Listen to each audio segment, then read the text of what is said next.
Hoy testificó en el Senado el doctor Anthony Fauci junto con el director de los Centros para el Control y Prevención de Enfermedades, o CDC, sobre sus esfuerzos para poner bajo control esta pandemia. Sucede en medio de mucha preocupación que ha dado paso a nuevas órdenes a reversas en los planes de reapertura. Randy Serrano con la información.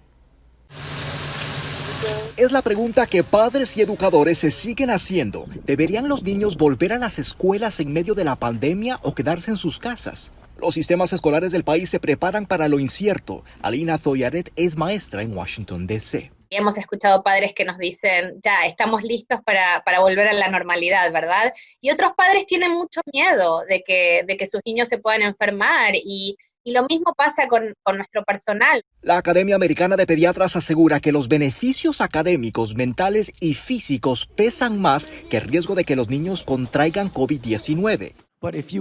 Mientras tanto, en el Senado el tema se tocó entre políticos y los científicos que lideran los esfuerzos del gobierno contra el virus. El doctor Anthony Fauci dijo que si las comunidades realmente siguen las recomendaciones de distanciamiento y máscaras, será más fácil reabrir las escuelas a medida que los contagios se mantengan bajo control. Y recalcó que todo dependerá de cada región. Pero en algunas partes el panorama es preocupante, como en Arizona, donde el gobernador retrasó la apertura escolar e hizo volver a cerrar bares, piscinas y gimnasios ante la explosión de casos. Otros 26 estados están siendo golpeados por un incremento en casos. En 11 de ellos los contagios han aumentado en un 100% o más durante las últimas 2 semanas. La nueva preocupación, el fin de semana festivo del 4 de julio, que los expertos temen se preste para más contagios en el país.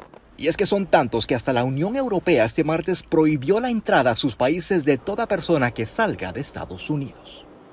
Precisamente para evitar empeorar la crisis, algunas playas en California y Florida permanecerán cerradas durante todo el fin de semana festivo. Randy Serrano, Telemundo.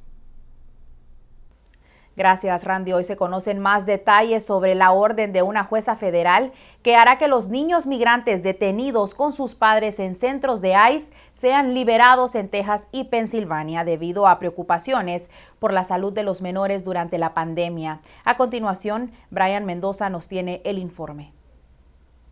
Es una emergencia de salud pública. La liberación de los menores detenidos con sus padres en los 3 centros de detención familiar del Servicio de Inmigración de Aduanas en Texas y Pensilvania debe ocurrir el 17 de julio. Así lo dictaminó la jueza federal Dolly Gee, quien criticó el riesgo de salud de los niños ante la actual pandemia, diciendo que los centros están en llamas. ICE ahora tiene la decisión si va a cumplir con la orden en una manera responsable y legal. Conforme al fallo, la orden será aplicada a todos los niños que hayan estado detenidos por más de 20 días, menores que serán puestos bajo el cuidado de una familia de acogida temporal e incluso junto a sus propios padres si pueden ser liberados si las condiciones de su caso lo justifican. Nos mantenemos cautelosamente optimistas. Lamentablemente hemos visto en ocasiones anteriores como ICE ha ignorado algunas otras órdenes de esa misma jueza. Conforme a ICE,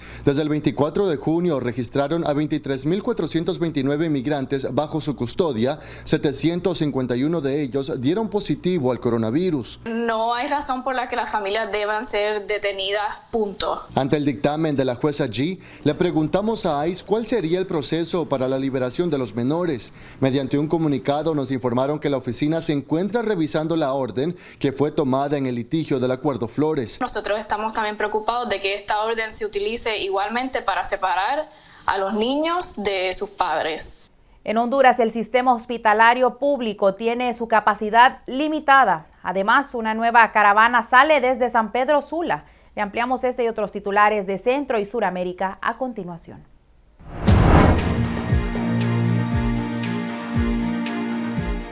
En Honduras, la ministra de la Secretaría de Salud, Alba Consuelo Flores, confirmó la mañana de hoy martes que el sistema hospitalario público todavía tiene alguna capacidad de atención, aunque limitada.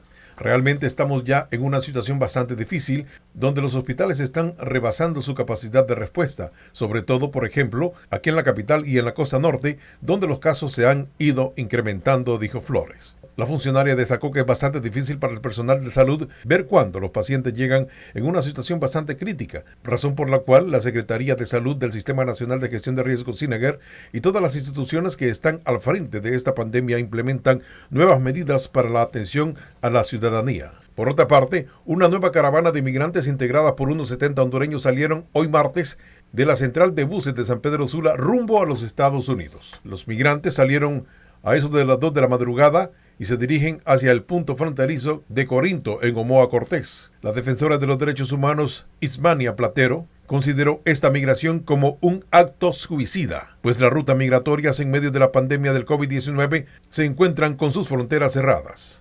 En Panamá, las autoridades informaron que incautaron 1.049 paquetes de droga, detuvieron a 5 colombianos y además decomisaron 2 embarcaciones en 2 operaciones realizadas en aguas del Pacífico con apoyo de las Fuerzas Armadas de Colombia y la Guardia Costera de Estados Unidos. El Servicio Nacional Aeronaval decomisó 610 paquetes de droga no identificada y peso total no especificado, dentro de un semisumergible interceptado en el sur de la isla Coiba, frente a las costas de la provincia central de Veraguas. Y en Venezuela, la Unión Europea sancionó ayer lunes a 11 funcionarios de Venezuela en vista previa de los cambios al abrirse una pestaña con el rol de actos de decisión que sofocaron la democracia y el ejercicio de la ley en el país sudamericano. Entre ellos figura en la lista de diputados Luis Parra, a quien el oficialismo y algunos opositores disidentes consideran presidente de la Asamblea Nacional.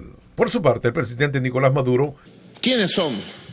Ya basta, ya basta. Por eso he decidido darle 72 horas a la embajadora de la Unión Europea en Caracas para que abandone nuestro país y exigir respeto a la Unión Europea. ¡Ya basta! Las noticias internacionales son traídas a ustedes por Orleans Furniture, la mueblería oficial de los latinos. Vamos a ir a una pausa y al regresar tenemos los deportes con Giovanni Carvajal y el tiempo con nuestra meteoróloga Gabriela Dellán, quien nos tiene un adelanto. Gaby. Y una tarde que nos trae esas condiciones calurosas, tenemos esa combinación de temperaturas elevadas, contenidos de humedad elevado, es por eso que hemos sentido esas temperaturas de calor extremo a lo largo de la tarde de hoy. Vamos a estar hablando precisamente hasta cuándo se quedan estas condiciones, a regresar en el pronóstico del tiempo.